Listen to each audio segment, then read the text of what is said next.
नमस्कार मंडळी, स्वागत आहे तुमचं कानून मराठी या चॅनलवर. तर आज आपण एक कायद्याशी रिलेटेड टॉपिक बघणार आहोत. त्याचं नाव आहे कायदा शिकण्याचे फायदे. आपल्याला कधी कधी असा प्रश्न पडतो का की कायदा हा फक्त वकिलांसाठी आहे का? तर तसं नाही आहे. कायदा हा फक्त वकिलांसाठी नाही आहे, तर आपल्या प्रत्येक समाजात वावरणाऱ्या राहणाऱ्या प्रत्येक माणसाच्या रोजच्या घडामोडीतला आणि रोजच्या जीवनात उपयोगी पडणारा विषय आणि त्याच्या रोजच्या ज्या गरजा असतात त्याच्यामध्ये ज्या अडचणी येतात त्या सोडवण्यासाठी कायदा हा खूप महत्त्वाचा आहे. आणि त्याचं आपल्याला बेसिक किंवा थोडंफार नॉलेज असणं खरंच खूप गरजेचं आहे. कल्पना करा, तुम्ही ऑनलाईन शॉपिंग केली आहे आणि ते प्रोडक्ट आहे ते डॅमेज निघालं आणि त्यानंतर तुम्ही काय करणार? किंवा एखाद्या ठिकाणी असं झालं, तुम्ही ATM गेला आणि तुमचे पैसे अडकले, किंवा ऑफिसमध्ये तुमच्याशी असमानतेची वागणूक दिली जाते, तुम्हाला निग्लेक्ट केलं जातं, तुमच्याशी बोललं जात नाही, किंवा तुमच्या जेंडरवरून कास्टवरून तुम्हाला पती आहे. अशा वेळी आपण काय करतो? बहुतेक लोक म्हणतात, अरे वकिलाची गरज लागेल, आपण काय करणार आहात? पण खरंच असं आहे का? जर आपल्याला थोडासाही कायदा माहीत असेल तर आपण आपल्या स्वतःसाठी तिथे स्टँड घेऊ शकतो, आपल्या हक्कासाठी आपण तिथे उभं राहू शकतो.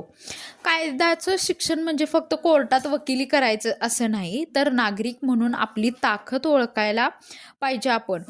तुम्ही कुठेही नोकरीला गेला, तुमचे लेबर लॉ हक्क माहीत असले पाहिजे ना तुम्हाला, तर कोणी तुमच्यावर अन्याय करू शकणार नाही.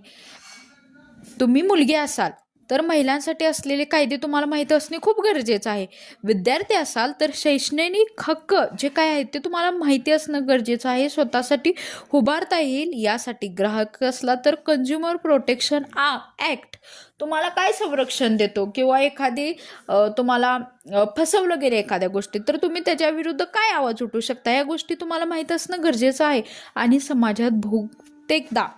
समाजात प्रत्येक वेळी अशा काही गोष्टी घडत असतात की आपल्याबरोबर काहीतरी चुकीच्या गोष्टी घडत असतात, पण त्या चुकीच्या गोष्टीला कसं उत्तर द्यायचं आपल्याला बऱ्याचशा गोष्टी माहीत नसतात. त्यामुळे आपण तिथे गप्प बसतो. का? तर आपल्याला ती वाईट गोष्ट घडली हे आपल्यासोबत माहीत असतं, पण त्याच्या अगेन्स्ट त्याला उत्तर कसं द्यायचं, किंवा ही गोष्ट चुकीची आहे हे सिद्ध कसं करायचं हे आपल्याला तिथं बोलता येत नाही. का? तर याचं सगळ्यात मेन कारण आहे, आपल्याला कायदा माहिती नसतो. त्यामुळे आपण गप्प बसतो आणि आपले नुकसान करून घेत असतो. प्रत्येक वेळेस तुमच्या अडचणीत, तुमच्या प्रॉब्लेमीत तुम्हाला वकीलच पाहिजे असं नाही. मी असं म्हणत नाही की वकिलांचं महत्त्व पूर्णच कमी आहे, नाही. त्यांनी ते डिग्री घेऊन त्यांचं ते प्रोफेशन अचीव केलं असतं, पण तुमच्या जे काही सामाजिक तुमची लाईफ आहे, रोजची जी जीवनशैली आहे, त्या जीवनशैलीत कधी ना कधी तुम्हाला